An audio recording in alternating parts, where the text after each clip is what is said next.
Hi, and welcome everyone to Ethereal Encounters Unveiled. Today we are broadcasting live on the United Public Radio Network and the UFO Paranormal Radio Network, 105.3 on the Gulf Coast and 107.7 FM in beautiful New Orleans. Hello, everyone. Thank you so much for joining us today. Just a little housekeeping before we get started. As you might have heard from my show last Friday, that in addition to my live shows on Thursday, I'm going to be doing more lives on Friday. This show that you're watching today is a pre-recording, and it is airing, of course, today, Friday at 3 p.m. Eastern Standard Time. But please do pay attention because not only on Thursday we're going to have lives, but we're also going to be doing them on Friday because we have so many wonderful guests that we want to bring to the network, and I'm scheduling more lives with them. And of course, the pre-recordings are there for folks that can't make the live. So I always like to keep, both slots open for people because there's so many wonderful people, as I said, that we do want to get to. So with that said, thank you again. Please hit that subscribe button. It means everything to us when you do. You can subscribe on any social media platform, of course, on YouTube, where we air this as well. It's all over the place. And as you just heard, welcome again to Ethereal Encounters Unveiled. Today, we're broadcasting on the United Public Radio Network and the UFO Paranormal Radio Network. Much thanks and blessings to them. And that is 105.3 on the Gulf Coast and 107.7 FM in New Orleans. Please be sure and leave any comments, questions that you have for our guest. I know that you will be thrilled to see them and react to them. Today, we're so excited to have a special guest with us today. And I think this is going to be a truly fascinating conversation. We are here to talk about something many of us are curious about and may not know exactly how to approach, and that is communicating with the spirit world. It's a topic that's often shrouded in mystery, misconception, but our guest today is here to demystify all of that for us. And I'm excited to introduce Sterling Moon. She is a gifted professional medium, a spiritual teacher, and the author of an incredible new book, and I hope I pronounced this correctly, Llewellyn's Little Book of Spirit Communication. She's going to talk about all of her books as well as this one today that we're going to focus on. She has decades of experience and has dedicated her life to helping people understand and connect with the unseen world. Today, she will share her wisdom, her practical advice, and her insights from this book today, showing us all that with just some curiosity and respect, anyone can begin their journey into spirit communication. So please join me in giving her a warm welcome. Sterling. Hi, Carol Ann. Thank you so much for having me. Oh, it's a blessing, truly a blessing. I loved your book. Loved it. Yeah, it really clarified a lot. Let me get the ticker running so that folks know where to find you. And of course, we're also going to be sharing your publicist's website, correct? Which is, you can repeat the website now. This way folks can have it. Well, so you can just find me at sterlingmoontarot.com, and you can find the Little Book of Spirit Communication at, oh gosh, now I'm going to forget Llewellyn. So it's Llewellyn Worldwide. If you're interested in spiritual topics, I can guarantee you have at least one Llewellyn book on your shelf somewhere. They're definitely one of the publishers we all know. Yes. But so it's Llewellyn Worldwide's Llewellyn Books website. Awesome. And we'll have the link. Yeah, we'll have the link in the description of this video too, so folks can check it out for sure. I loved it. It was great. And I loved how it clarified so much. And, I've been in this journey since my teens, and that book still helped me understand and clarify a lot. And I have to say, on a personal note, as a widower, my husband passed away almost 4 years ago. And I've been on this quest with all of my decades of knowledge. I still kind of let my emotions get in the way of the message. And that was like a big thing for me to kind of put away. So Yeah. and I know you devote a lot of your time and work to helping people who are suffering from grief and Yeah. other things. Of course, you do help a lot of folks with that. So we're going to dive into that. But before we do, I'm going to step away for a minute and let you take the floor and just explain who you are. I know you changed your name. I love it. It's so awesome. Sterling Moon. That is brilliant. And just kind of take a minute or two to tell folks a little bit about your journey. Okay. You bet. Well, hi everyone. I'm Sterling, and I, yeah, Sterling is my real first name, and Moon is not my real last name because I was never supposed to be doing this work as a professional vocation, and certainly not full time like I do right now. And so I spent 20 years as an advocate for victims and survivors of crime. I was an advocate and an activist, and I worked across 3 different states, and I was, doing public policy, and, I was supposed to be running a nonprofit right now.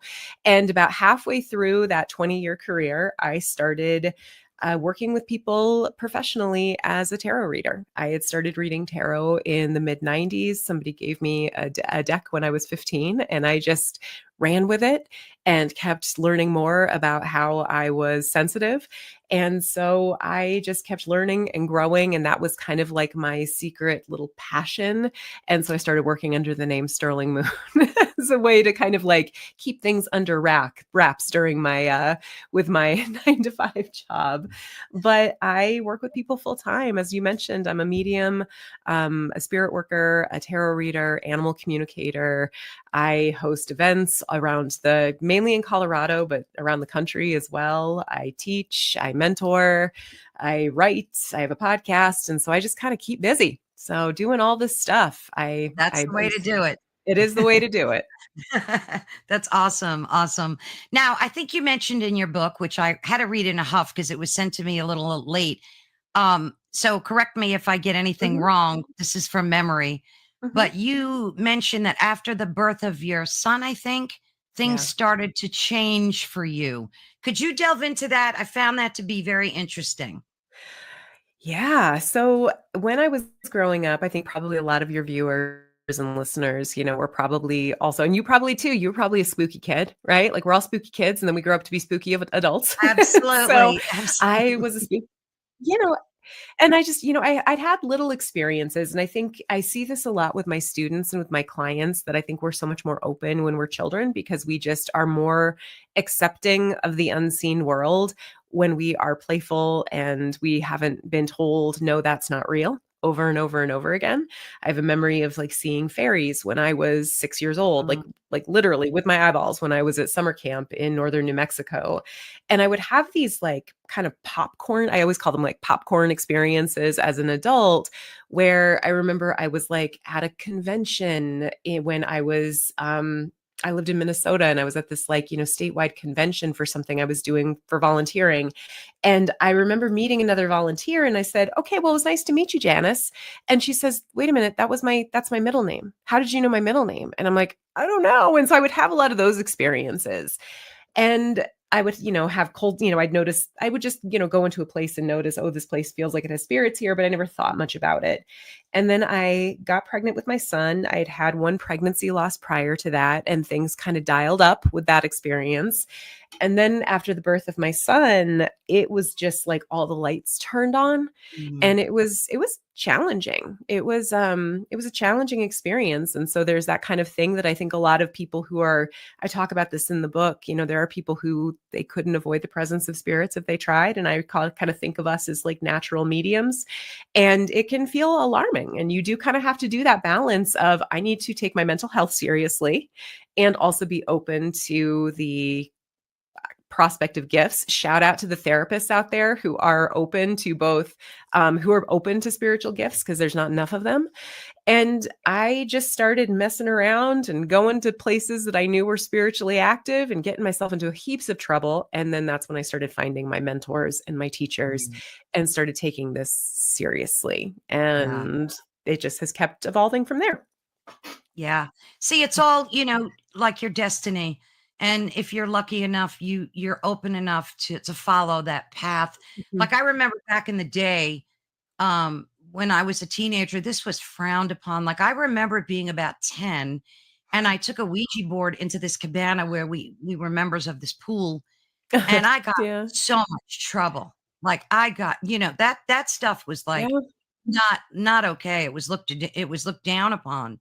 So Mhm. I had to quell a lot of that within myself because I didn't want to be tagged a witch or whatever people were Mhm. saying at the time. So thankfully now, it's a lot more open to people are a lot more open to it. And then you must find that too, right? I think that some of the shade that you experience is a little bit more nuanced. I talk about this in the book about some of the complicated history of mediumship and particularly spiritualism and the way that the rise of spiritualism was in kind of tandem with the rise of psychical research societies and also Mhm. occult societies like Hermetic Order of Right. the Golden Dawn. And, I think that there's folks, and it's with good reason. There's a lot of history of fraud in mediumship work, but there's Mhm. also some Yeah. pretty shady stuff that you see kind of in some of that early paranormal work that I feel kind of bleeds into where we're at today. Mhm. I think that there's a lot of paranormal, investigators and researchers out there that like the spirit of their dead grandmother could literally walk in front of them and, hand them a cookie and they would still say, not going to buy it, not going to buy it. Right. And Right. so I think I, I am very passionate about talking about spirit communication for that there's some foundational lessons that everyone should know, regardless of how you Mhm. are coming to the Mhm. topic, whether it's through grief and loss. And I'm so sorry about the loss of your Oh, husband. And thank you. Thank you so um, much. and if I may, I remember doing an interview with when I was promoting my first book with Llewellyn a few years ago. I met a wonderful medium named Barbara. She's here somewhere in the Colorado area. And she was saying she'd been doing this for like 50 years. I mean, she's been doing this for so long. And she said that when we lose somebody that's really, really close to us, it's not Mhm. uncommon. It's like our grief kind of puts us in a concrete bunker. And I remember the way that she described it was you have to look for messages from, and her phrase was the weird people. And it's like, you're at the grocery store and someone says something really profound that like was the same phrase that your loved one used to say, or Yeah. they'll share a memory. And that sometimes those are how the messages get through until we're ready Mhm. for it. So I just what you're experiencing is very common. And I'm just so sorry again. Oh, But thank you. Thank you so much. Yeah, I met him when I was just 19 and we mm, were married for over 40 years. So mm, his essence it was yeah. embedded and is still in my DNA. And we would always joke with each other like whoever Yeah. passes first, make sure you give the other person a sign. So like Yes. we had this contract and Yeah. when it didn't happen, I would be like, "Joey, where you Where are you? promised." Yeah. Exactly. But the interesting thing is when I finally let it go and I stopped, Mhm. resisting, I think I made it so dense that I couldn't get through. Something Yeah. was blocking it. And then long story short, one day I was walking my dog and you mentioned this in the book about getting messages from animals and plants and birds Yes. and so I've been living in this community for 21 years and I've never seen a hawk. I see every other kind of bird, Yes. never. And it wasn't just any hawk, it was a Cooper hawk. And those things are huge. They're huge. It almost looked like an eagle, Sterling. So I'm walking my dog and I looked up and this thing is piercing down at me, piercing down from a tree branch. Mm. So I looked up and I'm like, oh my God, I got the chills. Joey, I know you're sending me a message through this hawk. And I said, wait, I want to take a picture. And I took two pictures and I thanked it and I went on my merry way and it just flew off. So I think that, if you just let it go sometimes, is that you're finding Yes. that sometimes, like, talk to us about that? God, it's really hard because I think that when we lose someone that we really, really love, um, it's like I don't want to put like, this has been my experience with grief and loss. It's like sometimes I have felt desperate for a message. And I've seen Yes. that in other people that I work with, where you're just like, I just need, and it's hard too, especially because it butts up against, and this is a word that a lot of people like, particularly in kind of paranormal world, where it's, hey, it butts up into like, matters of faith. Right? Like Yes. like if you truly believe that our spirit, survives the death of our human body, and you don't get that confirmation from someone you love, it just challenges all your worldly beliefs. Yes. And, because I have seen, and I also do think sometimes it might be a protective thing for the person that we lost, because I have seen folks, because there are like also there are also other times where there are people that pass and they are like letting everybody know.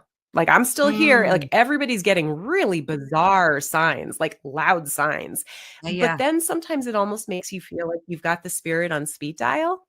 And that's not good for us when we're here and we're trying to like navigate what our new normal looks like without them. And I Right. can't imagine that that's good for the spirit too, because I have to believe that. I mean, I've got my theories about what happens to us after we die. And I think our soul is just so much bigger than the suit that we're wearing right now. And so I don't know. And who freaking knows, right? That's the other thing too, is we're not You're going to exactly know correct. until we make that journey ourselves. And it's just, That's it's correct. hard. So we just do our Yeah. best. Yeah. One thing that I notice a lot of people that I speak to that want to communicate with spirit have a problem because they're either Catholic or they let their Mhm, religion get in the way, and they think mhm, that because biblically it says not to like speak to mhm, spirit and associate with witches and warlocks and whatever it says, and they have a problem mhm. wanting to make that journey into their spirituality because they're afraid that they're breaking some kind of confinements of their, you know, religion. Something they're going to sin, I guess, against their religion. So, what would you say to people? Because I get that a lot and I Yeah. experience that too. So, Mhm. what advice would you have to folks who kind of conflict those things? Yeah, I mean, I do have a lot of students and clients who have a lot of spiritual wounding from kind of Yeah. their religious upbringing. Now, Yes. I'm baptized Episcopal, but I can count on, I think one hand the number of times I was forced to go to church because my parents and my grandparents were very clear about, you get to decide. And so I feel like I'm able to kind of look at some of those big religions with a little bit more distance than I know some people Hmm. are able to. My husband is, he always says that he's a recovering Catholic. I mean, he still Yeah. kind of grapples with some of his experiences, in that faith. And also, and this is kind of where my background is like a, practitioner of folk magic. If you really kind of trace the history of religions, and you also trace your own ancestry and like where your family comes from, if you go back, you kind of start to see the way that like, you know, religion merged with pagan beliefs and really Yes. old beliefs, and the syncretization that happens between um old spirits and gods and things like that, and saints. And so there's actually, I mean, and again, I'm sorry, I hope I don't offend anybody out there, but there No, is no, a lot no. of spirit communication that does happen in Christian faiths. I mean, look at the way that we pray to I mean, when you pray, you are directly communicating with the spirit. And there are a Mhm. lot of people who claim, my prayers are answered. I feel like I get those messages. You work with saints, you work with archangels, you're talking with those saints about like, hey, Saint Barbara, I could use some protection. My son's a firefighter, Saint Barbara. Absolutely. Would you please keep an eye on my son to make sure that he's okay? That's spirit communication. And sometimes you feel like, I know people who say that I get messages back. And so I do also think it's worth examining the power structures that are there too, Yes. that keep you from thinking that you have. I mean, I don't know. I think that a benevolent creator up there is something that's accessible to all of us, and we don't necessarily Mm. have to go through an appointed individual. And our loved ones, I don't know. I can't believe that when we get a message from our loved ones letting us know that they're okay or that they're looking out for us, I just have a hard time believing that that could be a sin or that it's wrong, I think so especially too. when it feels so comforting. you know? So that's Exactly. just my own personal belief as somebody who's not in, who's outside of those religious structures. So, what was your motivation to write this book now? And tell us, you have other books as well, right? I do. So I have one other book with Llewellyn, which is called Talking to Spirits: A Modern Medium's Practical Advice for Spirit Communication. That one came out in early 2023. And I have another one that'll be coming out in 2027. I will say this one, I was delighted to write it, but I was invited. I was also invited to write it because Llewellyn has this lovely, see, I'm going to hold it up. So it's this Yeah, lovely little yeah, hardback, and it's Llewellyn's Little Book of Spirit Communication. They have a whole bunch of little books. And so they're kind of meant to be like, introductory reference books that are so it was I got invited to write it and I was absolutely thrilled. And the thing that was fun about this book, my first one was a little bit more personal. It's written in first, so Talking to Spirits is written in first person. It definitely brings in a lot more of like the folk magic practice of, because I spent a lot of time like, I love farting around with, kind of paranormal investigation strategies and yeah, setting up experiments. And I love my gadgets, love my dowsing rods, love, again, just kind of figuring out clever ways to like have experiences that we can all like, multiple people can experience. So I have that part of my background. I have the mediumship and psychic side, and then I have kind of my folk magic practice. yeah. And so Talking to Spirits really got to get into that. The Little Book of Spirit Communication I approached as this might very well be the very first book that somebody picks up on the topic. And I just started thinking about all the different ways we come to spirit communication, whether it's through our experience with grief and loss, as a natural medium, as a paranormal explorer, or somebody who is there as part of their magical practice. And Yeah. so I wanted to write this taking myself out of it. So it's third person. And it's meant to just give what I think are just like the well-rounded basics for Mhm. everyone. So Nice. it was challenging, and it was also challenging to write something that was so short. It's only 35,000 words, which is itty bitty. And so sometimes writing like a condensed version is harder than letting yourself ramble, it turns out. Yeah, because you have to pick, the poignant Mhm. points and make sure Yeah. that, they follow a sequence that makes sense to the reader as well. And you Yeah. did that very, very well. And Thank I love you. how you explain the clairs to people because not a lot of people know what they are. There's some Yeah. confusion about that as well. Mhm. And your book explains that in very summarized detail. So I loved that. Thank Um, you. Oh, you're more than welcome. There are so many deep questions that we ponder as human beings, and you mention them in your book. Where did we come from? Mhm. Why are we here? Where are we going? What is spirit? What is a soul? How is it Mhm. possible that a spirit can survive death out of a physical body? Now, I interview a lot of folks that have had NDEs, and I'm Yes. sure yes. And once you talk to these people, you just become convinced that there's no way that these people are fabricating this or that it's drug induced or whatever people say. I mean, even famous doctors have come out in agreement and said that, there's Mhm. definitely an experience here. Have you had any experience with people with NDEs? Like, what's your perspective on that? Oh gosh, just kind of the same thing of just having the opportunity to like, listen to stories and talk to folks. Yeah. I actually just had a conversation with a couple of friends who they have an aura photography business, and Mm, it's called Aura Weaver. They have a really cute book that just came out, and Charlie, she had an NDE when she was 10, and she remembers really clearly. And she was 10. She had no idea that there was like a standard thing that people report. yeah, Like there's the tunnel, and there's the feeling of safety, the sense of coming home. And she doesn't, I can't remember if she said she recognized who was there, but she says she remembers clearly getting a choice. Do you want to come home, or do you want to come yes, back now, or do you want to go back? everyone.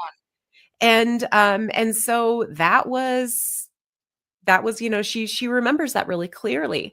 I have another friend, very old friend, who had it was a death experience. She died. Actually, I've had a couple of friends who've had death experiences and then kind of, came back. One of them, she was very like, she really enjoyed math and science, and those were her like topics of choice. She came back and those were more difficult for her, but she had artistic skills that she hadn't had before. Another friend Mm, of mine who had a death experience, when she was brought back, she's a natural trance medium, which I feel like I don't see as much. I see more mental mediumship, which is what and you wow. can kind of do, bring yourself to trance, but there are some people where they just, ego goes to the back seat and spirit just comes through. So it's fascinating. And of course, Yeah, there's always somebody out there who says, well, it's the chemicals in the brain. And, it's just exactly. it's fabricating a reaction. And it's like, okay, dude, most of the time it didn't happen to you. And when you have like, it's not one person says, it's like many people are having the same experience. Mhm. There's gotta be something there, in my opinion. Absolutely, absolutely. Mhm, How do you negotiate? Because this kinda frightens me a little bit, although I mhm, always make sure to clear my path, mhm, and if I'm doing a session where I do wanna communicate, I make sure to close it. But mhm, we hear so much about demonic entities being mhm, tricksters and mhm, tricking us, and mhm. I've heard some horror stories Yeah. where they've pretended to be someone's grandmother, someone's husband, someone's child, and it turned out that they weren't. And then we end up inviting these entities into our home and our space. So, what Mhm, do you do, like, to make sure, especially someone gifted and mhm, blessed as yourself? What do you do to protect your own spirit and your home and your loved mhm. ones? Oh, absolutely. Now, I will say, gifted, we're all gifted, and a lot of this comes with learning, discipline, practice, Yes. and discernment. So that's like the Right. biggest thing. So the way that I was taught, and this is really, I want to give a shout out to my two teachers. My very first teacher was Danielle Battagione. She is based in the Pacific Northwest, and gifted in so many ways. But then my next teacher, who I consider my primary mentor in this work, even though he doesn't, mediumship and kind of spirit, like kind of that spiritist practices, that's not necessarily his bag 100%, but it's a core part of our magical tradition. Mhm. My primary mentor is Johannes Bjorn Gardbach, and he is a practitioner of trolldom, which it's a Scandinavian, a big umbrella term for Scandinavian folk magic, and he's based in Sweden.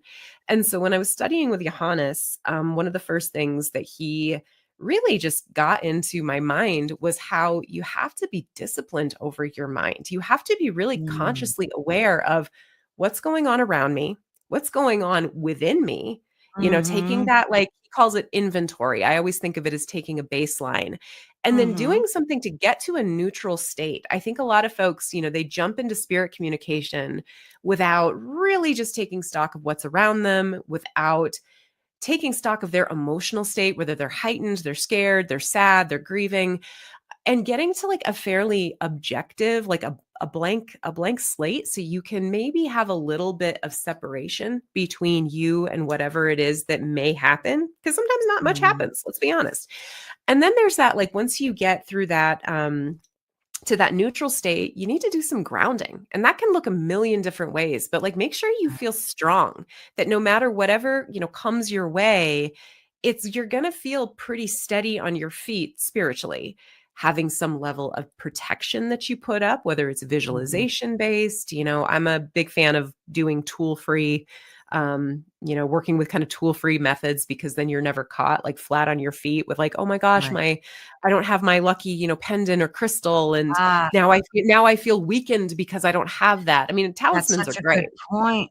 Oh Yeah. yeah, I love my talismans, but I think you can also call to your mind your talisman and connect with that as a way to Mhm. just feel strong. But I feel like all of those steps and then kind of opening that door in, and also being really specific about who do you want to talk to? Why do you want to talk with them? What do you want to know?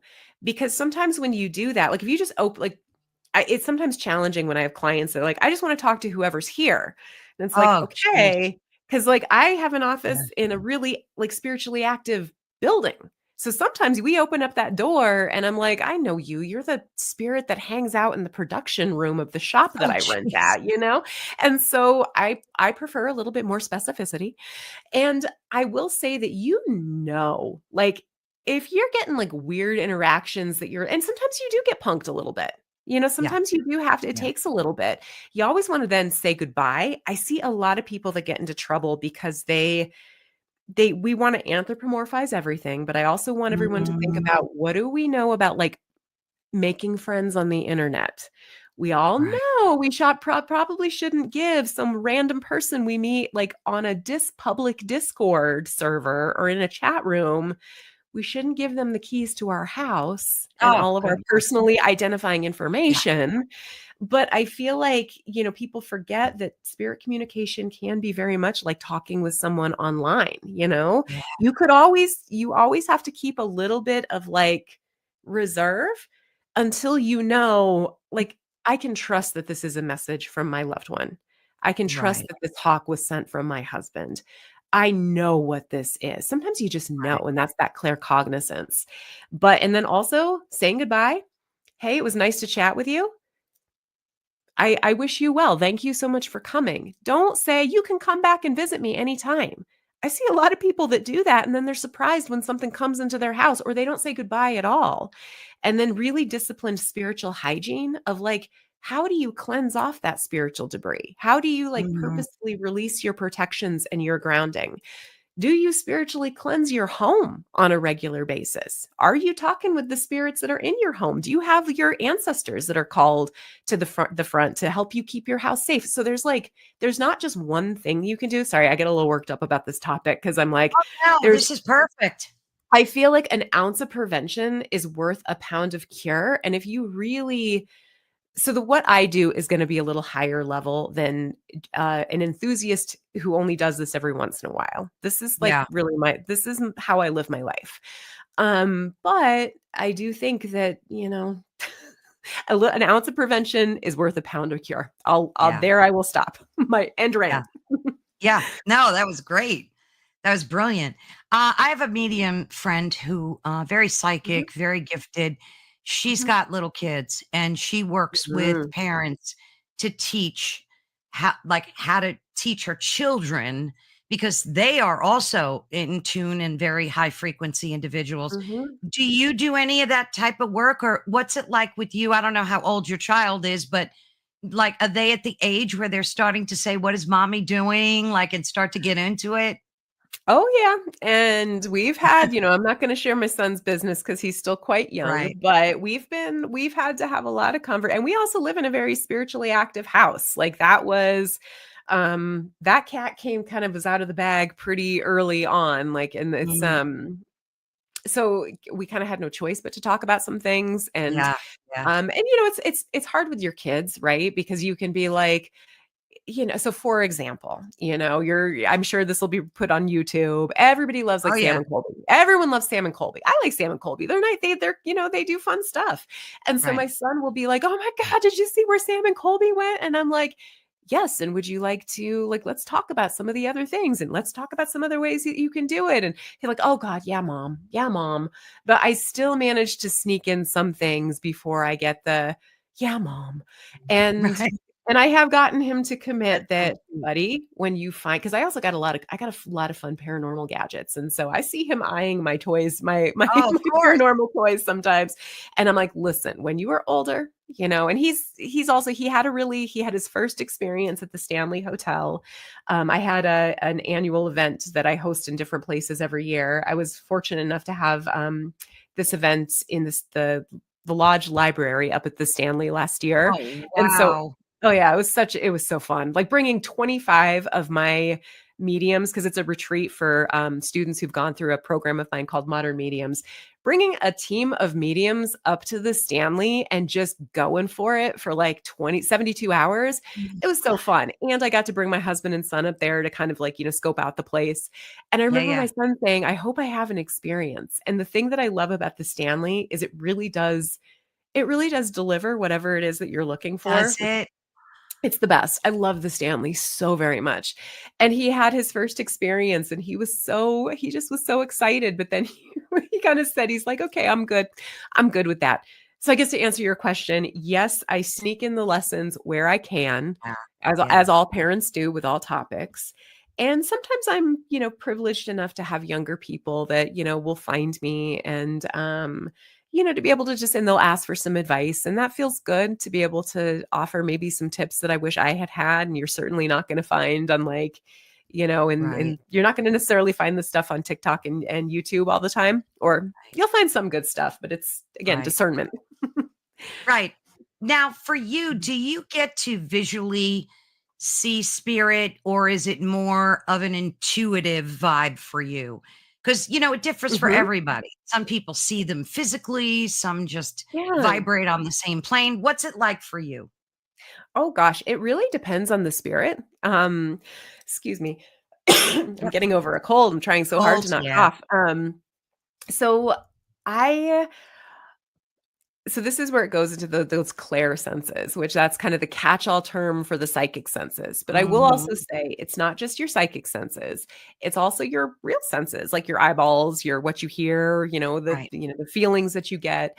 Um, I a lot of people who have what we call clairvoyance or clear like inner sight, you almost feel like you get like a superimposed image over, like if I were seeing a spirit in your place, which I'm not by the way, but like if I were maybe like I perceive a spirit that is on that couch behind you, it might be that I'm like I know that there's nothing there that I can see with my eyes, but I can kind of see almost like a superimposed layer in my inner mind. It's kind of like when I'm Ah. thinking of a scene from a movie, or like when I'm reading a really good novel, the way that my brain will make it come Mm. to life in my mind.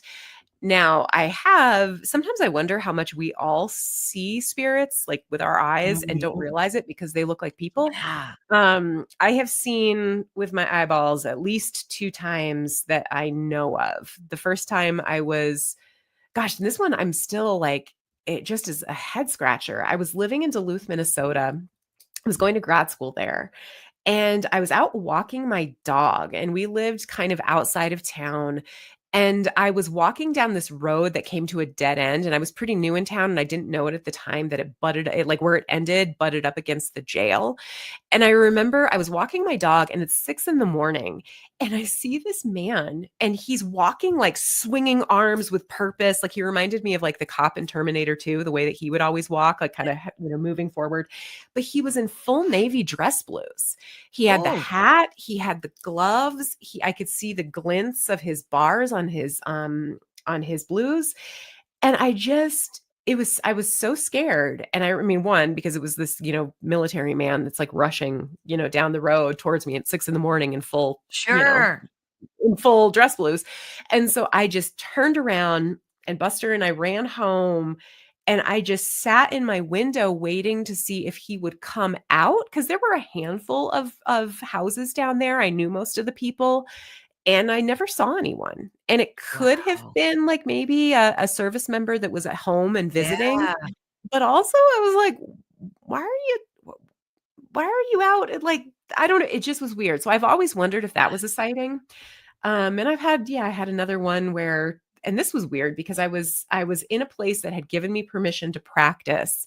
And I remember just seeing this figure with my eyes, and it was about the size of like a grown man, but there were no features. He looked like he was made out of, or they looked like they were made out of like lumpy beeswax. And just, I saw Mm. it was like a figure that was just kind of like that tannish yellow color, kind of Mm. lumpy, but solid. And I saw it for maybe 2 or 3 seconds and then it was just gone. And Yeah, so wow. it was weird. So those are the 2 times that I definitely have seen something super strange with my eyes. Yeah, wow. You also talk about orbs and, like, Mhm. lights that we don't know what they are, Mhm. in this they could be anywhere in your home, in the sky, and for some reason, I've been hearing more and more and more about these orbs just appearing, and now Mhm. because of video, Mhm. I mean, I captured 2 orbs in my backyard that flipped me out, just Mm. flipped, and I've never captured that before.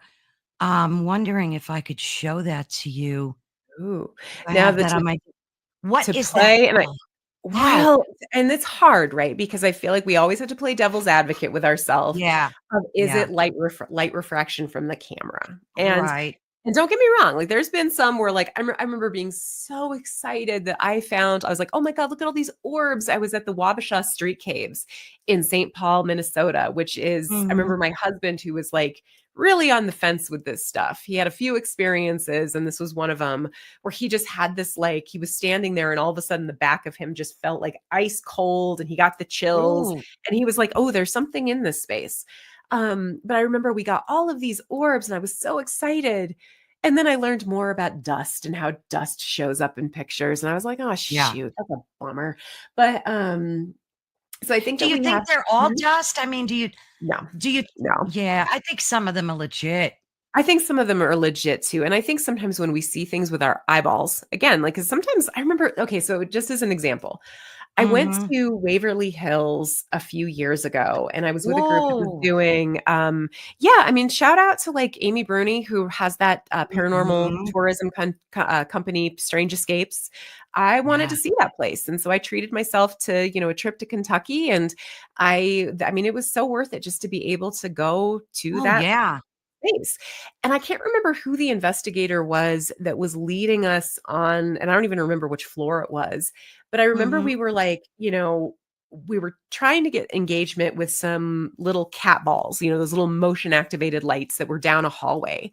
And I remember looking up and I just remember seeing these big black shadowy like balls that were just Oh. like coming down. And I don't know if you've had this experience where like sometimes you see something that's just out there, and it's, like, Mhm. totally like, "What in the world is that?" But it's almost like you get this Absolutely. calm, and you don't think to get out your phone, you don't think to No. freak out and be like, "Oh my god, everybody look at that." You just kinda Mhm. look at it going, "Huh, that's strange." But I remember just seeing these big, black, shadowy balls just going one right after the other on the ceiling, and then later I was like, why didn't I say something? That was really weird." Um yeah, I think sometimes especially when you see them with your eyeballs, there's gotta be something there. But Yeah, then there also does. there's, like I remember my mom seeing orbs in our house when we lived in Wyoming, and then it turned out it was ball Ah, lightning. So that's, like, lightning that just literally comes into the house, or there's the lore of, like, the will-o'-the-wisp, right? That they're like, yeah. "That's swamp gas." So here I am playing devil's advocate with myself. Welcome to the inside of my brain. Did you grow up in a home that was very open to, like, high strangeness? Or, like, what was that like for you? Yeah. Yeah, yeah. My mom has had, so I lived in, so many rural places. I mean, my parents were artists, they were silversmiths, and, so you don't, especially starting out, the artist life can be a tough one. And so I think this is like old Colorado. It's gotten very expensive here. But my parents, I think any really tiny rural town that had super cheap rent, I think my parents and I lived there Yeah. in the 80s. And then we lived in New Mexico. And New Mexico has a lot of high strangeness. And so my mom has seen craft on a couple of occasions. Oh, wow. And so yeah, my mom especially, like, we're super into it. My dad has been passed away for 23 years, and my stepdad is he's more of a skeptic. He has traveled around the world. He did independent financial consulting for like the World Bank Mhm. and things like that. And so he's lived in like, oh God, I think he's lived and worked in like 78 different countries. And Wow. so he's really into like the monsters of the world. So he's Oh, really into nice. like cryptozoology, and like my mom really likes, kind of the high strangeness stories. And I kind of, yes, we between our Perfect family, couple. yeah, we kind of, yeah, they're great. And then we have a Yeah. lot of fun. We have a lot of fun. Nice, nice. I'm a big believer in, like, tulpas and egregores, and Agricola, I yeah. think that yeah, that I think that a lot of what we create and see, even when it Mhm. comes to hauntings in your own home, poltergeist activity, and then we've got legends like Slender Man and the Hat Man and all these different types of cryptids. How do you use discernment to know if when you're trying to communicate that you are not creating those things yourself with your own manifesting them? That is a $1,000,000 question. If I'm Yeah. being honest, like, I think it's like having that discernment of. Yeah. And so one of the things that God, I think sometimes it is when you're able to pick up on something that you shouldn't know, and especially when it's something that the person like, and I'm thinking of kind of like one-to-one mediumship sessions, Mhm. Mhm. especially when you are doing a session and like you pick up something you shouldn't know, and it's something that even the person that you're reading for or you're channeling for doesn't know at the time. Mm. I'm going to give an example. So I remember doing a mediumship session for someone who wanted to speak with the deceased parents of her spouse.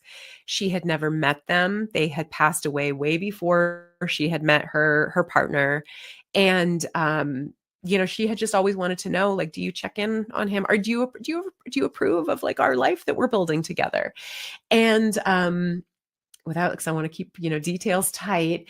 I remember there were two things. There was one, I saw a specific animal that I was like, I see this animal. This is the color. This is what it looks like. And she says, I don't know if my spouse has had an animal that was like that, but I'll check. And then the other thing was I saw this very, very pronounced physical feature. And I said, did this person have this physical feature? And she's like, gosh, I never saw that in any of the pictures, but I will check with my spouse later. A couple weeks go by, or maybe a few days, and she follows up to say she sends a picture of the animal that they had when her spouse was Oh, a baby. And she also sends me, she doesn't say send a picture, but she does say, turns out this family member had an enhancement that would have maybe given the impression of what you perceived. And so again, she didn't know, I didn't know, but so that kind of wow. situation, so that's like gold, right? Like that's the gold.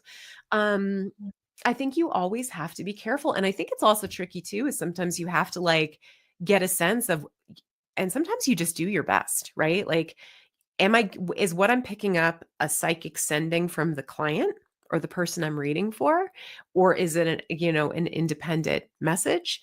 There's a Yeah. lot of like different, it's tricky, but I do think, man, we create spirits all the time. You know, as Yeah. a we create spirits all the time. I mean, as a magical practitioner, if you've like, you're a witch who's done a little candle, or I'm going to do a little candle spell. I'm going to do a little candle spell candle spell to bring in more money. You're basically conjuring a spirit that's Right. like going to help you fetch more money. I think a lot of I think exactly what you talked about, like, the most famous case is the Philip experiment from Yeah. 1972, the psychical Yeah. researchers in Toronto that purposefully conjured that spirit. It's incredible, but it gives you a lot to think about. A lot to It think really about. does. What was like the most profound um communication that you've had personally? Like with a loved one, anybody that where you were like blown away by it? Have you had one that just sticks out in your memory? God, there's Or so is it just a many. bunch of them? There's so many. I mean, Yeah.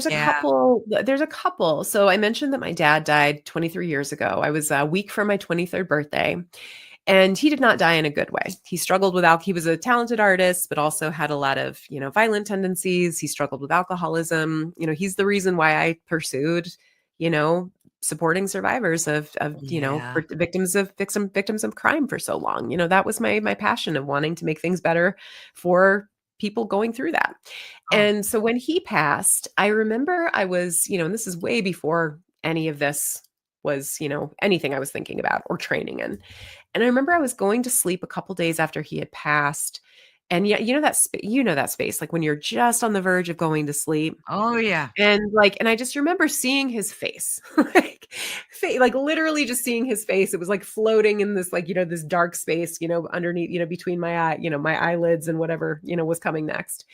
And I just remember, he spoke to me really specifically about what he Mhm. needed from me, his expectation, and this is very him, like, I need you to take care of your mother. I mean, just kind of like the normal stuff, but it was so real. And I do remember I did not talk to him. Like he was a bit of a bulldozer when I did start practicing spirit communication more purposefully. And so you don't have to work with your family members. You don't have to talk with every spirit that wants to get your attention. And Right. so there were many years of, if you don't know how to be respectful, we're not going to have this conversation. And I do Yeah. remember having a very clear dream where it was, we were in this space and he was showing me, I'm going to keep this private, but he was showing me what his job is now on the other Okay. side. And I remember him just saying, this is what I'm doing. And I said, okay, I think I'm ready to talk more often. And so that was a big one. I remember the first time I was ever scrying. Um, we were having a big family drama. And I remember I just wanted to talk to my granddaddy. And I had this tarot reader and witch in Duluth, Minnesota. Shout out Lady Akalit. She's the only tarot teacher I've ever had, and she's incredible. She's awesome. But she's taught me, told me how to scry in a bowl of water. And this is something I did see with my eyes. I remember I was, resting my gaze on this bowl of water, calling to my grandpa. And I just remember seeing granddaddy, like it was like a reflection of him, but it was upside down. And I just saw this Oh, like little shadow wow. image. And he was like pacing back and forth. That was also a profound moment because I think a lot of us want to think that our loved one doesn't, they know all the answers and they've changed and they've totally evolved the minute that they die. That's My not granddaddy true. had my granddaddy had no idea what to do about our family drama. He was as like mixed up about it as we were. And so that was a bummer, but also profound. It was an aha Yeah. moment. Yeah. So yeah, Yeah. there's been many. There's been many. Oh my goodness, I can imagine. Do you think sometimes we can't communicate with our loved ones because they've moved on, maybe reincarnated, and they're just not available? I do sometimes think we Yeah. can't talk to someone and I don't know why. I don't know. I don't know why. Um I mean, I've done really weird spirit communication sessions, only a few, where a spirit will come through and it'll feel like it's the person we're trying to reach, but they'll also talk about like how they're divided, right? Like they're back here. They're back here Yeah. and I'm living, but again, like if you believe that our souls exist outside of our body and like there's part of us that is able to like, can our soul be multiple places at once? Could I be here and somebody's trying to communicate with maybe my incarnation 2 lifetimes ago, and could Yeah. that happen? I don't know, maybe. I feel like I've had that experience. I mean, anyway, it maybe, I don't know, it's wild. It is. You know what else is trippy and like a big part of my awareness is meaningful coincidences. And you talk about that in your Yeah. book. And that to me, I love finding them. Just things that like I Yeah. could give you a quick example. I was Not gonna say, long please tell me, like, I wanna hear some of your stories too. Thank you. Not long ago, I love to buy scratch off lottery tickets every now and then. Oh, yeah, Yeah. absolutely. So I'm in the store and I go to get my usual ticket. The guy knows, he rips it off, and the bottom piece of it ripped from the other ticket. Like a piece Mhm. of it came up. So as he went to hand it to me, I clearly heard a voice. It wasn't like Mhm. a schizophrenic thing. It was my inner intuitive voice speaking to me. And it said, "Don't take that ticket." That was it. Just don't take that ticket. So I looked up at him and I said, "I don't want that ticket." And he goes like that to me. And I said, "No, no, no. Give me the next one. Give me the next one." Because he barely spoke English. He probably thought I was crazy. But so he pulls the next ticket off. And I just felt like this, okay, you did the right thing. So I went in the back to scratch it off, and it was $1,000. Nice. Now That's that was, come that's a on. good I mean, one. That's that's a a good good one. one. That's a good Yeah. one. Yes. Now that to me is a meaningful Heck coincidence. yeah. I Heck think yeah. my spirit guide, somebody was just helping me out that day. And Oh god. I mean, don't you see that too? That you get these things that, Oh, yeah. yeah, And I think that we sometimes see it in big ways and sometimes we see it in little ways. I yeah, mean, God, so one of the things that happened to me, and this is a professional thing, but a lot of my business comes and a lot of my community is based through social media. I mean, social media can be a gigantic thorn in our sides. There's a lot of oh yeah, problems, but I've also like I've built I've met some of my best peers and collaborators and friends through particularly Instagram. And so I had this like Instagram account that I had to, God, back when I like was really starting to get established as a professional tarot reader in particular, I was a house reader at a shop that said you got to have an Instagram account, and I'm like, fine. So I started it. It was great. I had it for 7 years. My new book had just come out. I had just gone full time with this work, and we had a really bad copycat problem a few years ago, Oh, where you would yeah. have these folks would like send DMs of like, hello, beloved, I'm drawn to your I get them profile, all the and time. send. Yeah.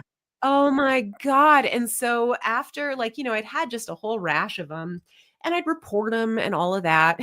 I remember there was this one, Juan Gonzalez. Like I remember it was Sterling Moon Tarot, but the name was Juan Gonzalez.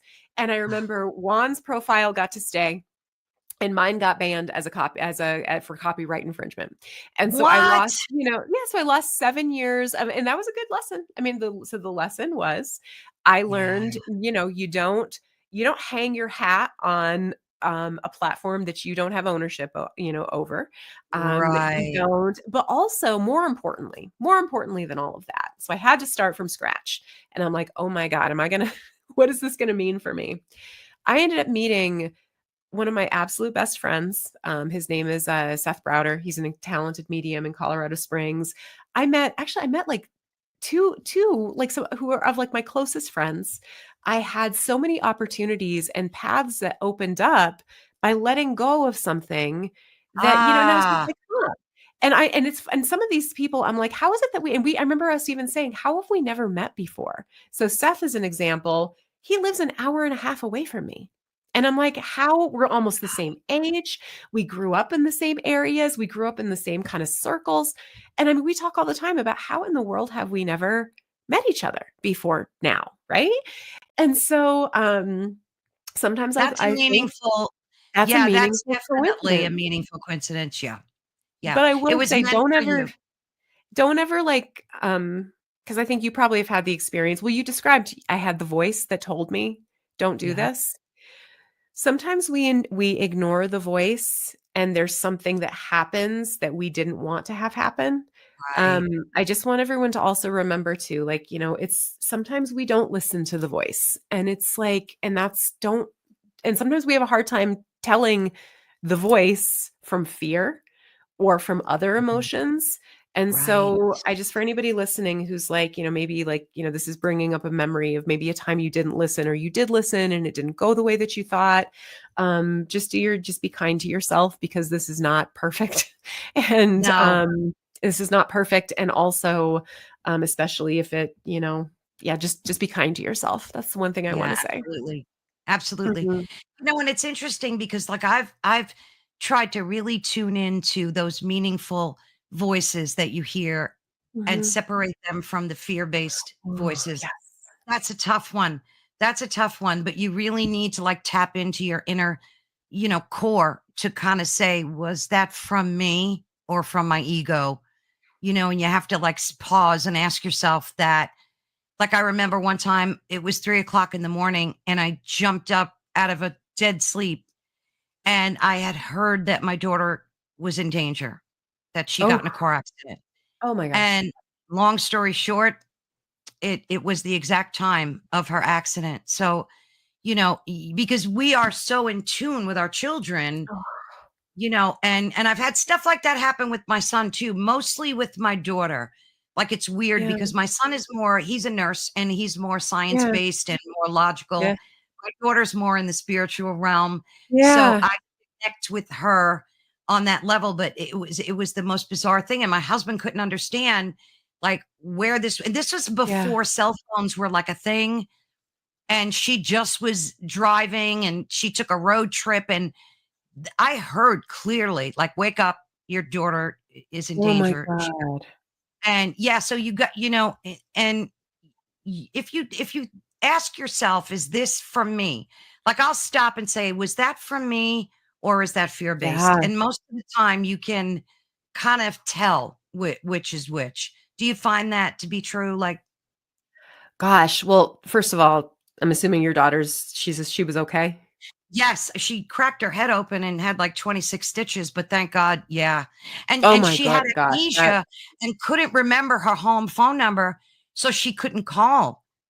That was the oh, weird thing, and I was able to track down where she was by just, like, tapping. It was the whole thing was bizarro land.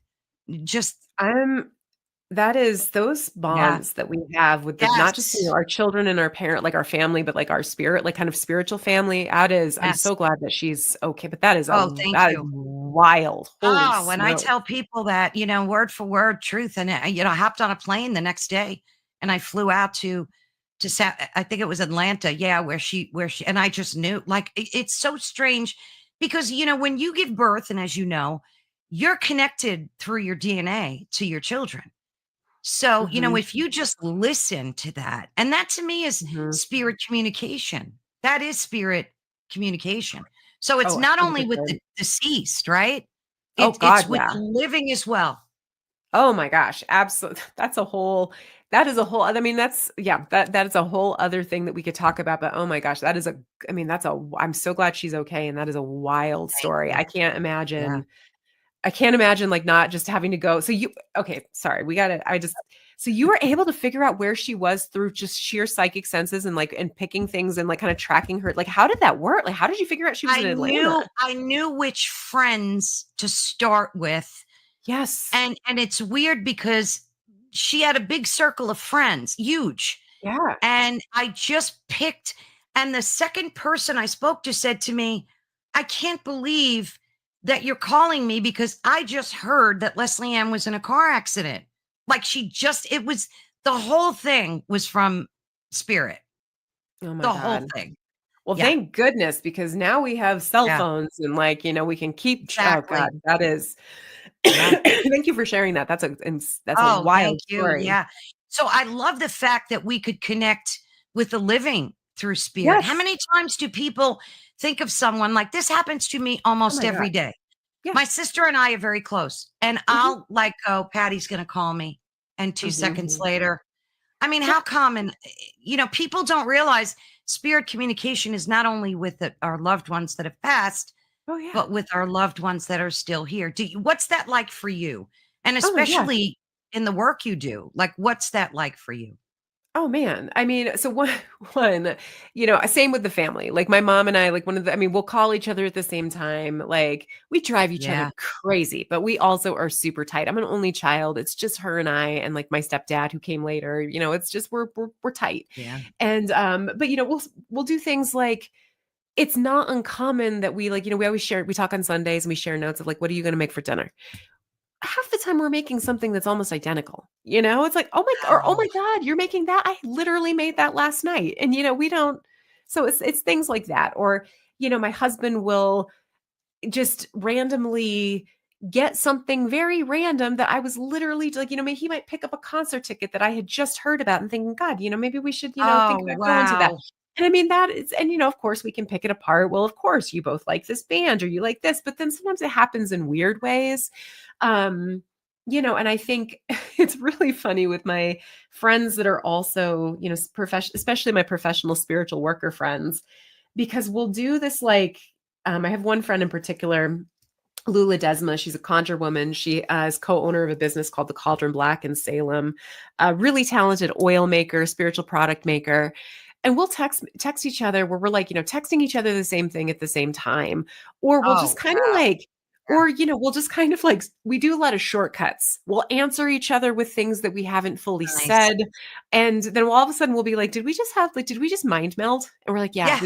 we mind melded again. And Oh, we do I that love all the that. time. And we do that with our animals. How Yes. often do we just look at our animal and we know what they're thinking or what they Absolutely. need? We do that, I think, with the natural world all the time. The way that we feel with nature, I can look at a plant and say, "Oh, you're not happy here." Of course, yes, maybe their leaves are a little wilted or something like that, or it's just like, oh, something just isn't right. Let me go and see how are your roots doing? How are you Gosh, doing here? you've nailed that. I Yeah, just read we a do it all the study time. that plants know when Hmm. you walk into a room within like 200 meters, because Hmm. they know that you're their life force, that you're watering them and taking care of them, and they actually perk up and their vibration changes. It's the coolest thing. I mean, it just, we're so connected to nature in more We ways than, yeah. Yeah. Well, my mentor, he always reminds, he hates the world. He hates the word supernatural. I love it when he Oh, goes on the does TED he? Talk. Well, because he says supernaturals, it supersedes nature. It's outside of nature. And he always says Ah, nothing. And this is my foundation with spirit work is I was taught nothing is outside of nature. We are a yeah, part of nature. When we get disconnected from nature, our lives start not being as fulfilled as they exactly. could be. Spirits are part of nature. And when we start looking at them as like other or scary, or we just can like, I don't know, it just helps us to like be a little calmer when we look at these things, Does. It that does. it's like all of these things are a part of nature and we're a part of nature. So let's act right. Absolutely.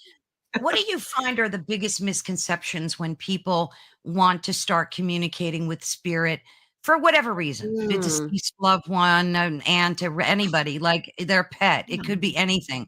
What are things that people do that, like out of the gate, that you say, like, no, no, no, don't start that way. Well, I mean, you can do whatever you want because again, like I just have been doing this for a long time, and so I just have like the experience and my own opinions and perceptions. But I always say, do you mess around and find out, and let me know how it goes. I'd love to hear. I do think though the not being clear on yourself. Again, like check in with yourself, like check in Hmm. with like your motivations, check like just. But I also think that's kind of a life thing. I'm like be aware of like your body, your spirit, your mind, I mean, I'm saying this as I look around my absolutely like cluttered and messy and needs to be cleaned office, but like, clean your space up a little bit. It looks Yeah. really good from back here, but like you don't know what's down Yes. here. It's I've been very busy in here lately. Oh my God. But so it's just kind of like that know thyself, know why you're doing this, know have a plan. I think that's Have a just a good plan. idea. I do think that so when it's more like not like it drives me crazy when you do this. It more drives me like when I think about my own past self. I thought that everything was a ghost. So just the spirit of Yeah. the human dead. I think that there's a lot more. Again, the more you get into this stuff, the more questions you have. Like, I Yes. think the one thing that drives me crazy, this is the one thing that I'm like, ugh, stop it is when people think that they know exactly what's going on and they don't have Mm. like an open door to maybe I don't have all the information and being like I hate it when I see and I talk about this in the book. I really get frustrated like when I see magical like people who are like magical practitioners who are like they kind of like joke and giggle at like ufologists or like crypto people who are into like cryptozoology or who and even some of the paranormal work things like that and the way that paranormal folks can sometimes throw shade at like folks and other like I Yeah. don't understand why we silo each other like ourselves and we're We do. so mean Yeah. to each other sometimes and we're not open to maybe what we can learn and there's just this spiritual arrogance. That's the one thing that I get really frustrated with along with and this is when I'm speaking more to people who do mediumship. I think there's a lot of mediums, particularly people who well, not necessarily just people who do this professionally, who lose sight of like how much impact their words can sometimes have. Oh, yes. It really makes me frustrated when I hear of mediums that will go up to somebody in the grocery store and be like, you have a black mass that's hanging around you. And I just thought Oh, I'm a gee. medium and you have a black mass that's hanging around you. And I just thought you should Yeah. know. And then they leave. I have like those people who will come to me and sometimes they're like, somebody told me this 2 years ago and I've never been able to stop thinking about that. Thinking of egregores. What Oh, do you that's think terrible. happens if you go 2 years thinking you've got this demonic or cursed black Oh mass on your my god. shoulder? What do you think happens? You create something. Exactly. Anyway, I guess I do That's have some such things an that I'm like, oh, that is like I love that. That is such an excellent point mhm, because even outside of the spiritual world, we're so mean to each other with words and they're so damn like spelling, they're spells. You can cast spells with words. And people like look what's happening in the world now. We don't need to get into it, but you know what I'm talking about. I know There's so much 1000%. hate Yeah, Yeah. there's so much anger, and it's like the ego is in front of their spirituality. They Mhm. just can't they can't take their ego and just put Just it take aside. take a beat, Exactly. man, and just think about how your Be words might affect somebody, you know? I think that if we absolutely, just yeah. did that maybe 10 per if we every single one of us, myself included, did that 10% more, we probably could change the world. But that's Oh, also it's that so that goes true. beyond even just mediumship, but mhm. Oh, no, it's so true. It's so true. Like, you don't have a sister, but you know how sisters always bicker? They're I just hear. always I hear. yeah. It's like just a built-in bickering mechanism. And it's the silliest thing because you'll bicker and then 2 seconds later you would give your kidney to the other person. Like you never hang on to it. But Mhm. my sister and I made this pact to stop doing that because it becomes habit too. Like just no, you said this or I said that. No, you didn't, that kind of stupid. And Yes. like we forget how powerful our words are. And I Yes. think when we're trying to communicate with spirit too, it's very important to, like you said, tap into that and see exactly what you want to say to this person, kind of like be guided before you attempt to do it, right? Sure. Yeah. I would agree. I think you hit it. I no notes. I think you nailed it. You hit the nail on the head. So Have you had readings um, with folks and, for whatever reason, you just couldn't tap into that person that they wanted? Like, how do you handle that? God, I've had a couple challenging ones. Now the one and this is where I think kind of as a somebody who does this work professionally, and there are people out there that will say no ethical medium charges for their services. You are paying Oh, for my time. You are paying for my time on retainer. Like absolutely. I have it in my, in the service description. I can't make any guarantees other than I'm going to try my hardest. I Sure. try and I remind people again when we come, I can't promise exactly what's going to happen. All I can promise is that I'm going to try my hardest.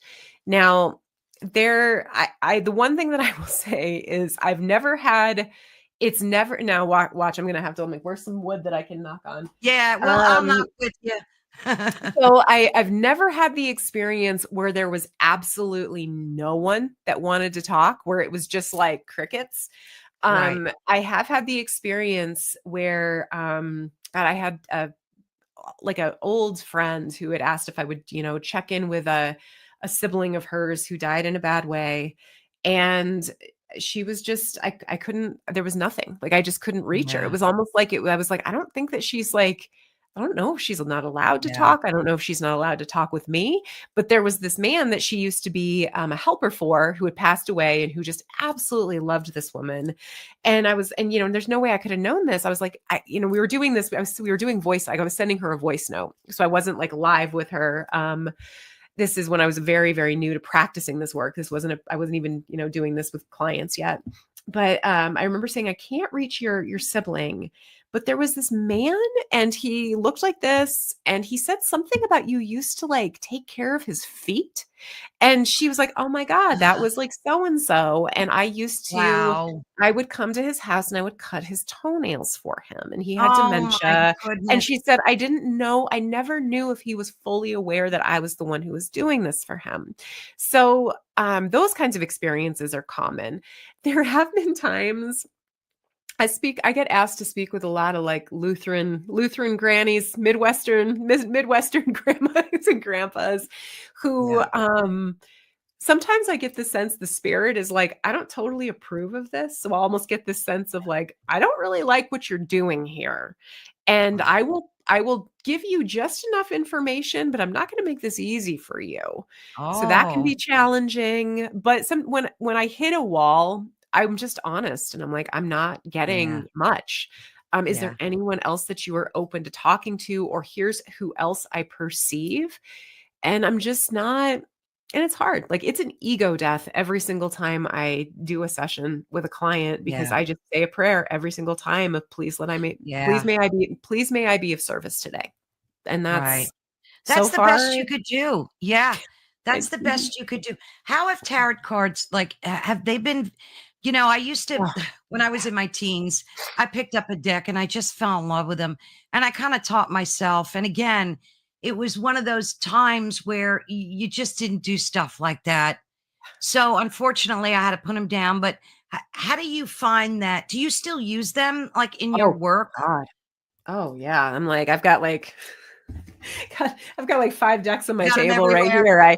Oh yeah. I mean, I'm literally just never happier than when I'm just like shuffling a deck. I mean, it is Wow. they are I remember my mentor, Johannes, I remember the first time I met him, he's like, "So what do you do?" He's like, "What do you how do you do divination? What do you do?" And I'm like, "Oh, I'm a tarot card reader." And I remember he said, "Oh, that's cute." And he's like, I read tarot when I'm feeling lazy." And I remember just being like, and it's funny though because he's totally right. Like I can read pictures, I can scry, I can we call it spirit travel, but and Right. it's more called like remote viewing, I mean it's all the same Right. thing. It's just a little bit of nuance in how you do it and the reason why you do it. So I mean, I can do divination in a lot of different ways, but I love tarot. I got You my just, first yeah, that's deck, the a thing. friend's sister. I always say yeah, I was given a deck when I was 15 by Andrea Cardona. I always say if Andrea, if you ever hear this, you changed my life. And my mom got me a Oh, book. It was a terrible book, but it was 1995. So yeah, I exactly. had the best that I could do at the time. And yeah, Exactly. I farted around with it and taught myself. And then I learned with Lady Akalit in Duluth, and I just kept going. And I'm more of a spirit-led tarot reader, and so I really do just kind of like I don't know, I won't go with it, but yes, I love my tarot cards. I love my Oh, tarot that's cards. I wonderful. work with Good. them all the So time. when you do Yeah. readings, you always bring that tool in? That's always a tool that you use to help you with a Oh, I reading or so I got confused. I don't use them with mediumship most of the time. I sometimes use them when I'm going into spirited locations or haunted spaces, to get a sense of like the vibe of the space. I find them helpful for gotcha, that.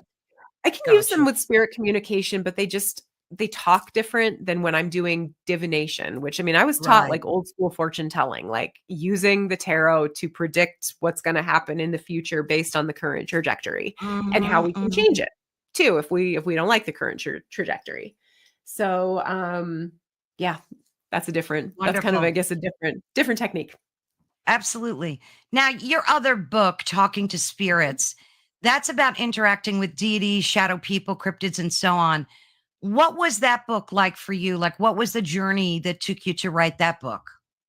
Oh, well, I mean, that was we it's like yeah, that's the for my oldest, that's my first child. It's my baby there. That Right. was the book that I was like, I just realized I just realized that there was room for my style of mediumship and that Yeah. I felt like I was a little bit different than what I was seeing in that I was open to different types of spirits. I do have a little bit more varied of a background than you often see with people who, have that mantle of psychic medium. And so I just wanted to be able to break things down and also share my stories. There's a lot of personal stories in there. Mm. Um, and Oh, I gotta so, and read also, that one. well, I gotta I read hope that. I hope you enjoy it. I'm Oh. pretty proud of it. It's been translated into Slovakian first, and it was recently Oh, picked up by wow. a Spanish publishing house in Spain, and so that's been really fun to get to see, like just those words reach Yeah. new audiences. But yeah, but I also have a lot of like bringing. I mentioned the spiritual hygiene, so bringing in like how to spiritually cleanse your home and like talking about Yes. how do you put together a floor wash. How do you like make your own very simple oils? Like, how can you use camphor? Camphor is great. It's like spiritual bleach. Like, so it's kind of Oh, bringing in some of those things too. yeah. I hope by this point most people know that like white sage is over harvested and it's, Yeah. not necessarily the best thing to be using. It's not necessarily respectful to our, indigenous folks in the United States who weren't allowed to use weren't allowed to practice their religion publicly until the late Right. 70s. And so I just think that we need to be a little bit thoughtful about the materials we use. And there's so many other things that we can use. And I was excited to be able to talk about some of those aspects in Talking to Spirits. I Yeah, love I that love book. the camphor. I love the camphor idea. Yes. Camphor's great. Love that. So what are you working on now? What does the future look like for Sterling? Oh gosh, well, I'm telling people about Little Book of Spirit Communication. I am Yep. so busy. I'm writing a third book that will be out with Llewellyn. I'm gonna Nice. sit tight. But for folks who are interested about the intersections of magic and mediumship work, I got you covered with my take coming in 2027. Nice. I teach so many. I've got some great classes that are coming up for. I teach a series called Folk Magic Fundamentals. I teach, classes about the folklore of the fall and how our modern Halloween has evolved. I have a Oh, class on spirit work in the time of the thinnest veil. And so those are all available on my website. I've got some really fun seasonal offerings. Every year I host a retreat for my modern medium graduates called Beyond the Veil Mediumship and Paranormal Weekender. This year we are at the Oliver House in Bisbee, Arizona. And yeah, there was my website. You can join my and I'm mailing list. signing up. Oh, Oh yay! doesn't I'll be like that sending out an email. update. I'll put But my personal. oh, Doesn't there like you my other go. email. There we Oh go. shoot! So But here's yeah, your website. there's my website. There's all the things you can keep up with. All the things. Yeah, down in the what's Uh, new is all the what's new. awesome. So Oh, I have to take yeah, one of these there you go. courses. Oh my I hope you like it. goodness. I love these are so fun. I taught them last year and they were so much fun to put together. So, yeah, I'm busy, which I'm grateful. I'm so grateful to be busy. So grateful to Oh, be you've busy. got so much great info on here. And of course, here's your books. Oh yeah, I Very got my nice. book. You You can know get what's them so on funny? Amazon. I'm a little embarrassed. Little Book of Spirit Communication isn't even on there right now. Whoops, sorry, Llewellyn. But I mean, is it available for pre-order or can folks actually get it? It is available for pre-order. The official release date is October 8th. October. All right, I'm going to make sure I put that in the comments that Thank if they you. go on your website, they can they order it, pre-order it from Amazon, or does it have to be I on your think you can. website? Oh, no, no, no. You can order it through Amazon, and I know that you can order it for sure through bookshop.org or Llewellyn too, as All well. right, great. I'll make sure I put that. What's that date again? October 8th. October 8th. All right. So it's Yeah, coming. It's coming it's soon. coming. It's coming. So Sterling, anything in closing? I know you've got a hard stop. I Um, do. yeah, you have to go and do something important. Anything in closing that you would like to tell our listeners? And before you answer that, I would love to have you back for a live, maybe Oh, I some Thursday love or that. oh, I would. I think it would be great because we get so many people in the chat and they ask I love that. questions and it's fun. It's just a lot of fun. Oh, I love that. Oh my gosh, I would love it. That would be so fun. Oh, Well, first of about all, us. I just want to say thank you. This is like I never kind of know like what to expect coming in, and this was so fun, and I appreciated you Oh, sharing your stories. The oh, only thing thank that I you. would offer is that for anyone who's curious about spirit communication, don't let fear get in the way of you having fun. There Mm, is, as long as one of the best protective things that you can do is just bring a sense of like lightheartedness. And I always love, quoting Greg and Dana Newkirk. They are really famous paranormal researchers, and they have the saying, of don't let curiosity over fear is like one of their catchphrases, and just let mhm. yourself enjoy and have fun and be curious. An ounce of prevention is worth a pound of cure, but just be don't let fear get in the way of you having a meaningful and really interesting experience. There's always a solution, like to anything that feels Yes. weird. There's always a solution. I love that advice. It's so true. Because like I said before, I think our fear gets in the way of so much of our tapping in, to the Oh, yeah. spirit realm, right? You are Absolutely. an absolute joy, Sterling. You Thank you. So are. are And your you. energy, you can feel it right through the screen. Thank you Oh, so much for being with us today. thank you. Oh my gosh. And thank you to everybody who listened. I appreciate it. Absolutely. And I will be in touch. We'll Okay. schedule a live. That'd be so fun. Thank you so much, Thank you. Carolyn. Thank you, sir. Have God, Take care. God bless you and thank you so much. Thank you. Bye-bye. Well, that was an absolute joy. I really thank Sterling. She's an absolute joy. I just feel so connected to her on a spiritual level. I definitely, definitely want to have her back again. And I think a live would be an absolute fun thing to do. So this brings us to the end of this conversation today. And of course, thank you. I can't thank you enough, Sterling. Your wisdom has really grounded this topic for us. And it's brought a lot of insight to something that's really daunting to many of us. Don't forget to check out her new book. Trust me, I don't get a penny for plugging it. It was just that good. It was excellent, especially if you're into this topic and you want to learn how. I had some screenshots I wanted to share from the book, but she's a little pressed for time today. So next time she comes on, we will, dig a little deeper into it. Thank you so much for listening to us. You've been listening to Ethereal Encounters Unveiled on the United Public Radio Network and the UFO Paranormal Radio Network, which is 105.3 on the Gulf Coast and 107.7 FM in beautiful New Orleans. Please be sure and check us out on all social media. And of course, I thank everyone at United Public Radio. You guys are the best. I love this platform dearly. Don't forget to connect with the multitude of other hosts that we have as well. And God bless each and every one of you. Thank you. Bye-bye.